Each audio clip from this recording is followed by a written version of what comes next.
It Happened on the Job, the podcast for relatable conversations with contractors. Sponsored by Goodman Insurance.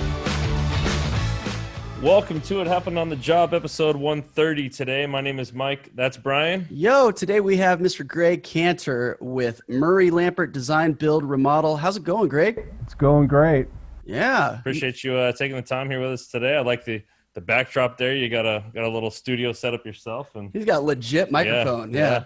Although I think it's the same mic. I don't know that we're definitely experienced. I don't know that we call ourselves pros yet. But, experienced? Yeah, I guess. Yeah. By nature of the beast of doing this many in such a short amount of time, I guess. No, it's been fun though. So yeah, like Brian said, thanks for joining us. We appreciate it. Thank you. Yeah, so Greg, if you could just kind of delve into the history of you and how you got started in construction and how you got to where you're at today as the president and CEO of Murray Lampert Design, Build, Remodel. Will do. So first of all, I always liked working with my hands, not only building, but I was kind of the resident repair guy, repairing small appliances, computers.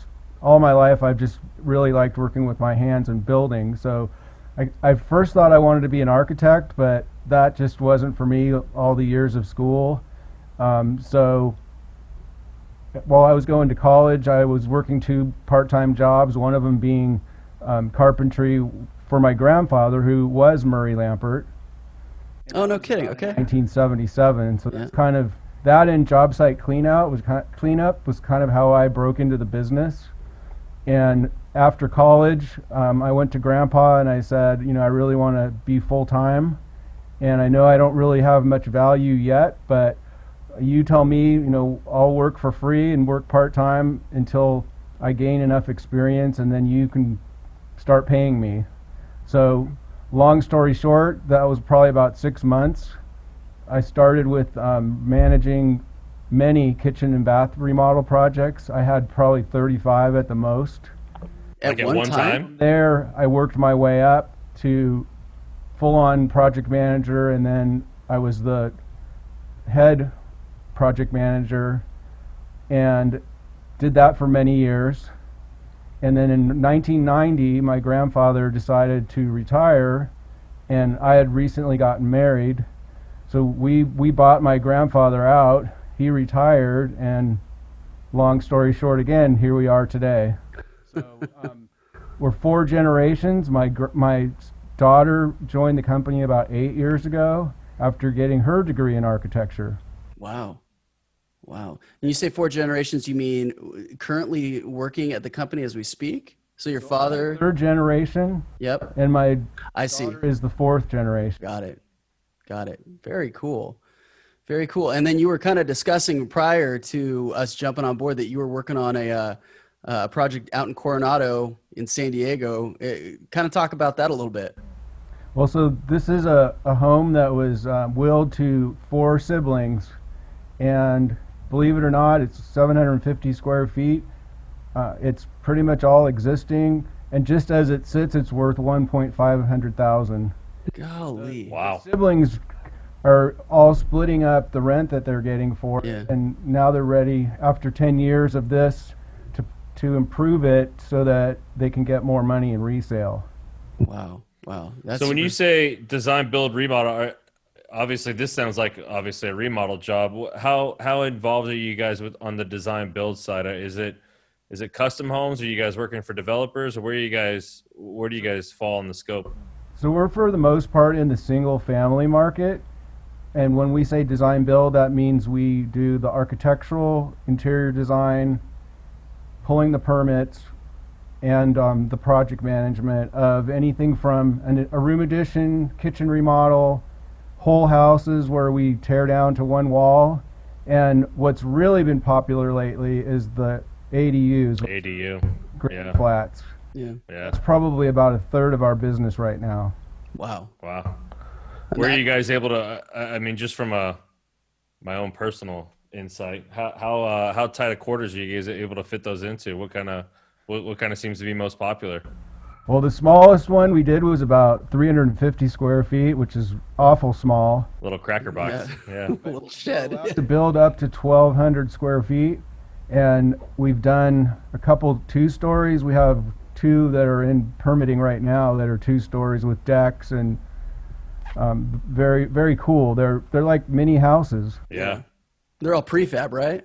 No, it's all from the ground up. No kidding. That's all we do. Okay. Wow. Wow. That's fun. Is it California only? Are you guys trying to stick down in the San Diego area, or do you guys travel out as well? We're in San Diego County only. Only. So if I bought a property in Arizona, I couldn't call you to come help me out and put a couple granny flats on it for me? It would be tempting, but we could execute it. We have our hands full here in San Diego County.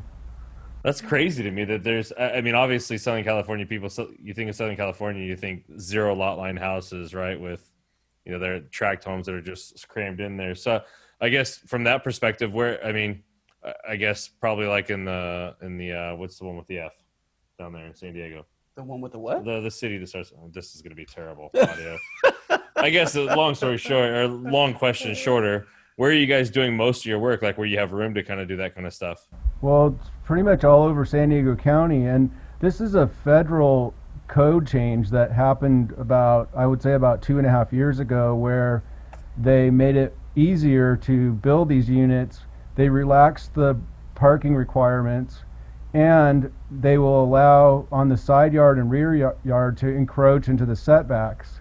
So it was a total game changer. Yeah. And they even allow in some areas more density. We're just finishing one over in central San Diego that was a single like bungalow style house that we were able to do 3 units with no parking at all. Wow. Yeah, obviously parking and then the setbacks too, right? I mean, I remember when we built stuff at our house, we had to deal with setbacks with pergolas and walls and other things, but I didn't know that they relaxed some of that code. That's the problem I have is that some cities are too relaxed, and they're allowing container units and tiny houses and just about anything that somebody wants to build, they'll approve. And I really am not for disturbing the harmony of a neighborhood like that. dropping in with, like, you mean like with a big crane and dropping in something in the backyard? There's like tiny houses that are prefab or built from the ground up. Then there's the containers that are like a shipping container. Yeah. That people order brand new and then they build them out as a living space. Yeah. But how would you like to have what looks like a dumpster as in your neighborhood? I mean, yeah, I guess one way to look at it for sure. What Topo Chico? That's pretty. That's we're familiar with that. Yeah. Favorite. It's gotten big lately. How much of the work are you guys self-performing on the construction side? Obviously, the design and the architecture side, I would imagine you guys do. But how much of that work? Yeah, how much of that stuff are you guys self-performing? So we obviously we do the measure off, the architectural design, interior design, sourcing, and everything, submitting the permits and tracking, and the project management, as well as we have 3 field guys that do framing, pickup, that type of thing. And then we just have a huge group of trade partners that we use job after job. We have multiples of every type of trade, and we're very loyal to these people, and they're loyal to us. And we make sure that they are vetted and they keep their license and insurance up to speed with ours. And so it's a good combination.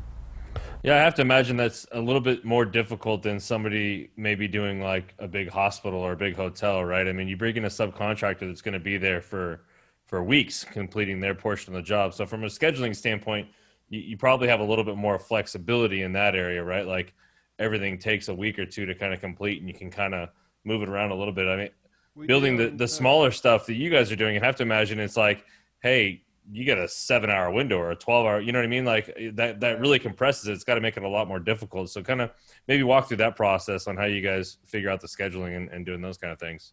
Well, like I said, we have multiples of every trade. So after we do the measure off, we do job walks with our trade partners and get all the numbers in and get them signed up so they're on board. And that way, by having so many resources, we can do more work. But with that said, we're not trying to be the biggest. I mean, there's a lot of other companies in San Diego that are much bigger than us. I would call us medium sized, just the right size where we have enough buying power, we have good systems, we have good people, but our overhead is lower than a lot of our competitors. So maybe walk through that process of kind of cultivating and maintaining that relationship with your trade partners. I know that that's such a valuable piece of your business. So, kind of how you find them, how you kind of groom them to make sure that they're doing what you need, and then obviously what you're doing to maintain that relationship. Well, so I've been doing this for a long time, and I've maintained great relationships with people going back to almost day one. So our cabinet shop, for example, we've been working with them since about 1984. Wow. Oh, that's it, huh? We have a lot of trade partners that have been with us, 20, 30 years. And then we've found new ones within the trade. I mean, it's not from advertising. It's, somebody puts the good word in for somebody else. And my mission is always to treat people fairly. In a business where a lot of companies really beat up the trades and suppliers, we're very fair, loyal, and we get the same thing back from them. Yeah, I mean that's obviously probably got to be the biggest key to your business being successful, right? Is maintaining those relationships and making sure that those are successful. Absolutely. From a profitability standpoint too. Yeah, they're an extension of us, and so when our clients comment about how nice the electrician was, I mean, that makes us feel good. Yeah. Have you maybe talk about any issues you've had with subcontractors or your trade partners that you've had to kind of work through, or some of the, I guess, the more common issues that maybe come up? Yeah, issues like it sounds like it's you have basically a long-standing marriage with a lot of these, with your trade partners, and so I'm sure there's, just like any marriage, right? You have disagreements or things that come up. What are some of those, and how are you getting through those? Well, we have very few issues, but if I was to say that there aren't any little, especially in construction, right? I would be totally lying. But I mean, I'll give you an example. We have a job right now that we did a re-roof on as part of an addition, and the roofer took the existing substrate as being level and good and roofed over it, and it wasn't, because there was some deflection. So we have a long relationship with this trade, and so tomorrow we're going to meet out there, talk to the client and work through it. He's going to have to remove some tile and relay it, but we work together to get through those kind of things. Right. Well, and that's kind of the draw to construction. I'm sure probably when you first started getting your hands dirty as a young man, trying to get, there's every day is a new challenge. It's a new thing, right? It sure is. You're not going into the office and sitting under fluorescent light and starting the day off the same way every day. You've got a new challenge every day. Absolutely. And, we've had to adapt to COVID-19. Thankfully, I got in front of it right away. We already had really good technology in place, so we were able to work through it. Some of our staff worked remotely. I worked with the city and with the clients and the trades. Some of the trades were worried about even working because people didn't really know what was going to happen. Yeah. People were really scared. And I just maintained open communication and made sure that everybody was safe and felt safe, and put in some new systems, and here we are. So a lot of those systems that we put in place are going to continue even after the pandemic is over. Yeah, for sure. I imagine so. I feel like this forced kind of entry into technology for, well, not just construction, but many other, industries, has made people, and now longstanding, right? Yep. I mean, I was thinking the other day, in fact, yesterday, because we're in Orange County, yesterday was the day that we were all sent home a year ago. So just very strange to kind of revisit that and look at where we were a year ago. But that being said, with all these changes that you were implementing into the company, and we're kind of already there, at least some of the technology side, were you guys having to take a couple weeks off before you kind of, figured things out, or were you still just running full bore? It's a beat. We didn't have the luxury. I mean, our business was growing, and we had work in the pipeline. In fact, our biggest job that we ever sold started right during that time. We were doing demo right during that time. Golly, man. This is a like $1,500,000 project in La Jolla. Yep. That's crazy. A nice home. Yeah. I don't know if you've listened to any of these episodes, but I'm very familiar with, especially the La Jolla side of things. My dad was a fighter pilot and was stationed out in Miramar as a kid. Wow. Now we're from here. My dad initially was flying out of El Toro as a Marine and then transferred to the Navy. But yeah, so we would drive through those neighborhoods in La Jolla, and wow. I mean, this was 30 years ago, and right. Incredible. So kind of speaking to that in terms of working on that home, that $1.5 million home, where is your kind of sweet spot? Are you guys, we've got this historical home that you guys are working on right now in Coronado. That sounds, it's about the same value, right? 1.5 million. Is that kind of where you guys are at? No. So I would say our average job right now, I haven't run the numbers lately, but it's probably around 300,000. Okay. Average job. Yeah. Our most expensive job is around 1.5 million. Excuse me. We do jobs that are, 75, 100,000. The cutoff point probably would be doing a single bathroom, as you were saying about self-performing. Since we don't self-perform all that labor, companies that have 2 men that do everything can be a lot more economical. Yeah, a little leaner on something like that. Somebody asked me, is when you have someone performing multiple trades, they're not all going to be as good as if you have one Jack of all trades, master of none. trade. Yeah. Jack of all trades, master of none, right? Yep. Yeah. Right. Yeah. No, that's a very good. I mean, yeah, that's the way you guys are set up, right? I mean, obviously you could and you would do it if you had to, but right. You're set up to do something a little bit larger and at a little bit higher detail than probably just a single bathroom remodel for sure. But so when you're comparing like the value of homes, I would say before we do a remodel, at the low end, it's probably $600,000 or $700,000 home, and up to maybe $2 or $3 million homes are what we work on. That's kind of our demographics. Yeah. What does your management structure look like over there? Who else do you have that is kind of helping you out run things, and how did you get to that point? My wife is the COO, and she's worked remotely at home from when our kids were born to now, and she comes in a few times a week, but mostly works from home. My daughter Rachel is the VP of operations, so she manages a lot of people. We have an architect and a draftsperson in that department. We have 4 interior designers and a design assistant.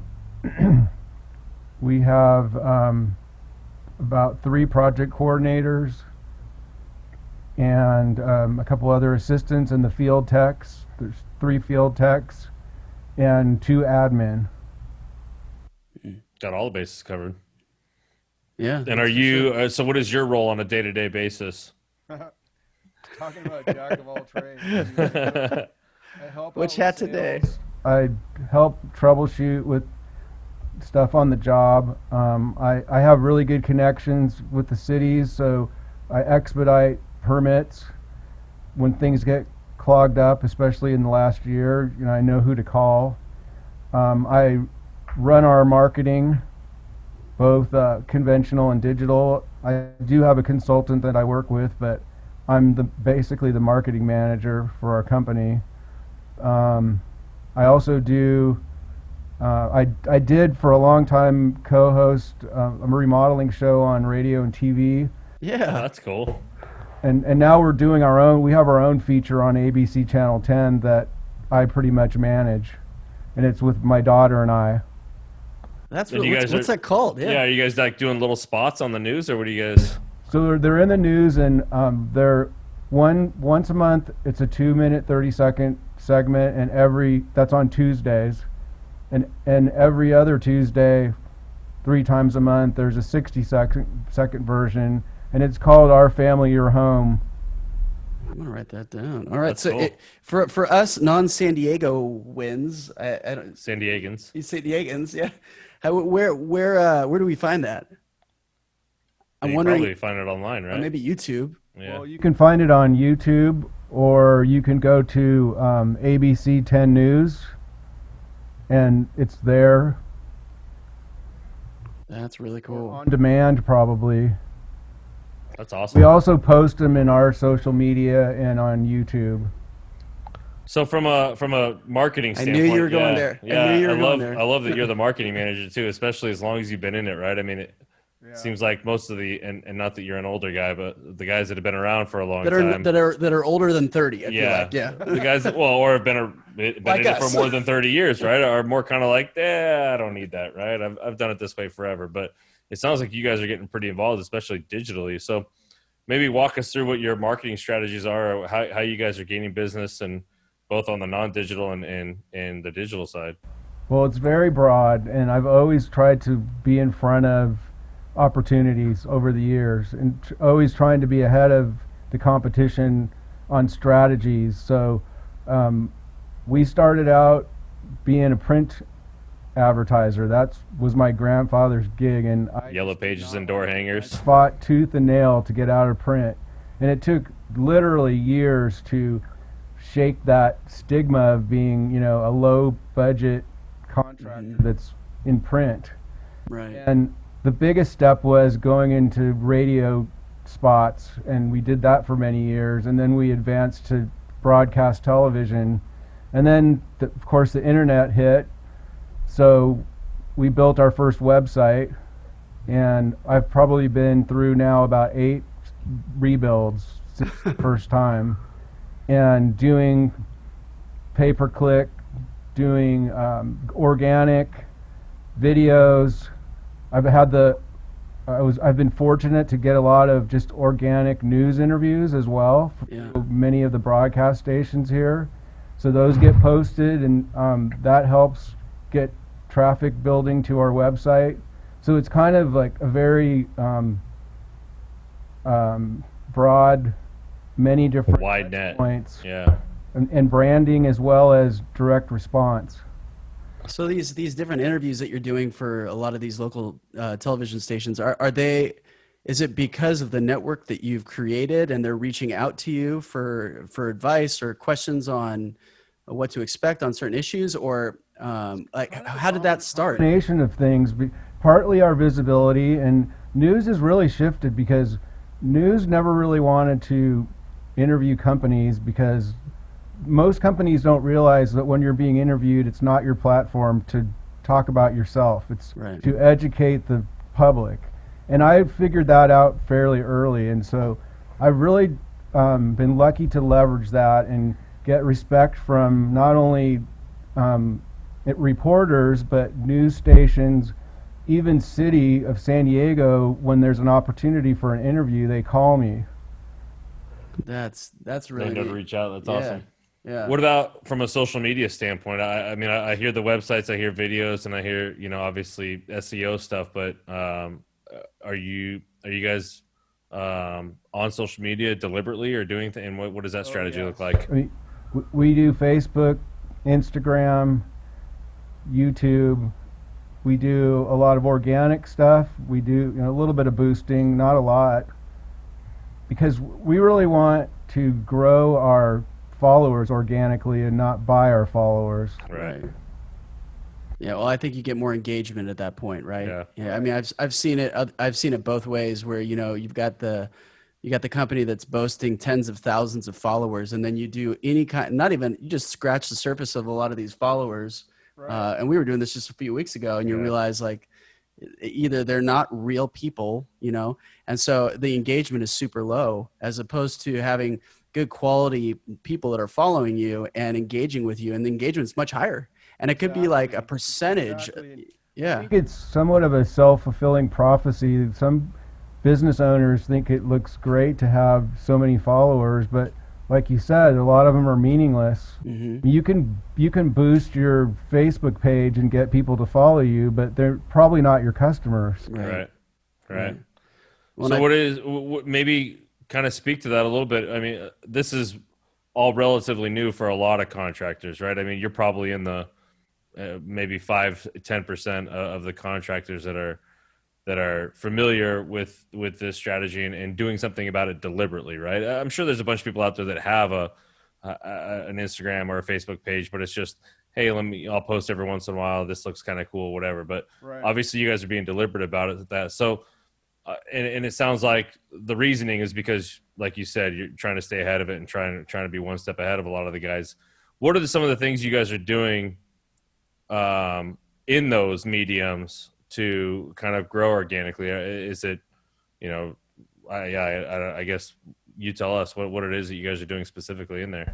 It's all over the board. I mean, it's everything from posting a picture of one of our clients' dogs to, really cool tile work that we're doing, or progress photos or finished projects, videos, because we do a lot of video.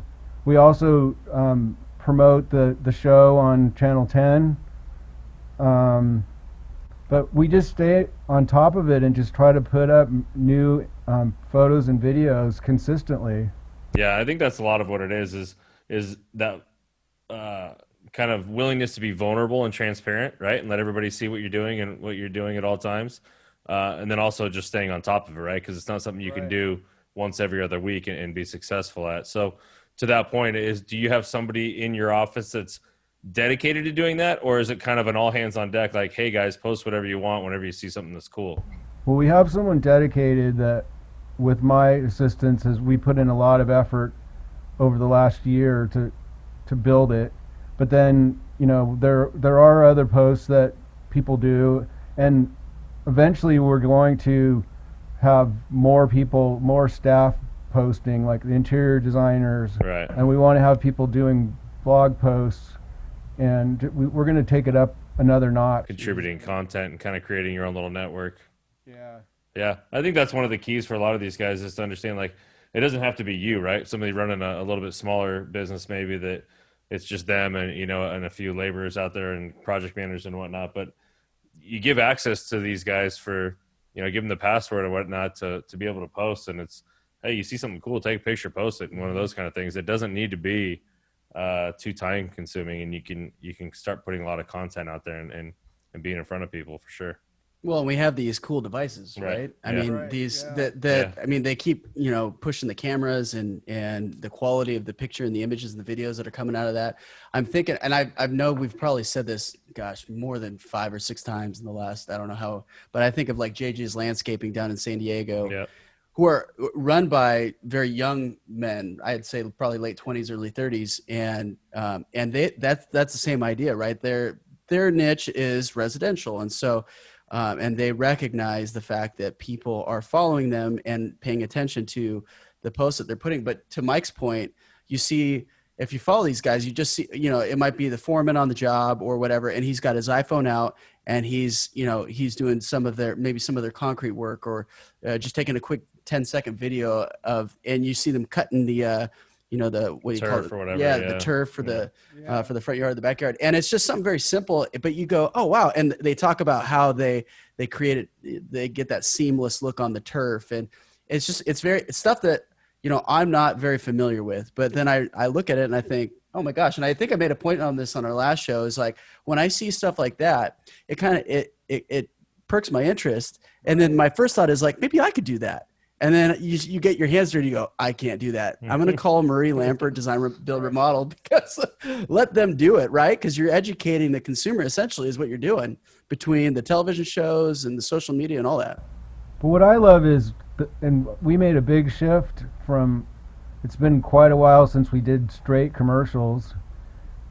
We don't advertise really, we educate. Yeah. That's when, with social media and what you're talking about with the landscape people, they put up photos of someone working, doing a task or a finished product.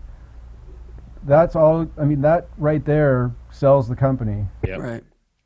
Right. Well, it's that that accessibility and that transparency that's so craved in our society right now, right? Like, if you're not out there, if you're not accessible and you're not being transparent, what are you hiding? That's right. I mean, that's kind of, slope yeah. sometimes. Yeah.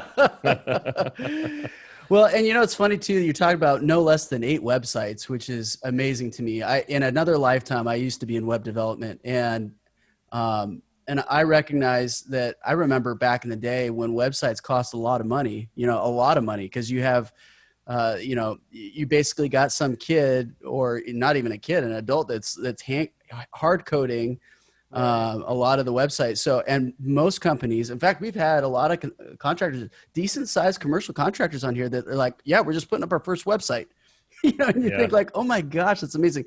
Different niche. Right. But that being said, to have 8 different websites, to be that forward thinking, that's pretty incredible. Yeah. What is that part? Is that kind of, because I'm hearing you before when you were talking about as young guy that, you kind of were my wife calls me something similar, like the rescue guy, right? You're I need this fixed, I'll go do that.